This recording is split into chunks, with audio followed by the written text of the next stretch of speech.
Sous l'Antiquité, le Faubourg d'Isle est un lieu de passage. Le passage des voies romaines qui viennent de Reims ou de Soissons et qui traversent la vallée de la Somme en direction d'Amiens, Cambrai et Arras. C'est ici que, selon la légende, Saint Quentin, Quintinus, fut inhumé après sa décapitation, vers 300 après Jésus-Christ. Au même endroit, une abbaye se fonde, l'abbaye de Saint-Quentin en Isle.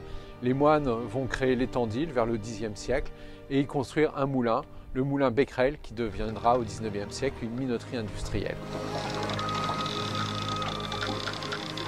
Sur les hauteurs du Faubourg d'Isle, dans les environs de la place Stalingrad, de la rue Croix-Saint-Claude, on a découvert au XIXe siècle des vestiges de l'époque romaine et mérovingienne.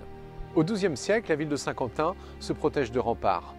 Une partie de ces remparts sont situés dans le Faubourg d'Isle, au débouché des actuelles rues d'Ostende, rue de Guise et rue de Kronstadt.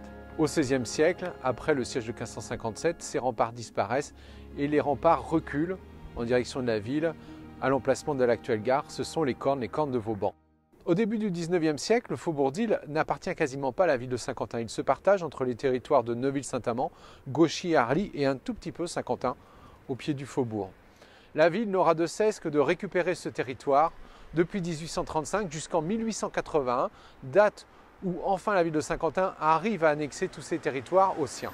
Le développement industriel du faubourg commence au tout début du 19e, avec la filature rouge en 1808, la filature blanche en 1816, un tissage mécanique en 1833, l'un des premiers de Saint-Quentin, la sucrerie Briquet, là-haut à Saint-Lazare en 1830.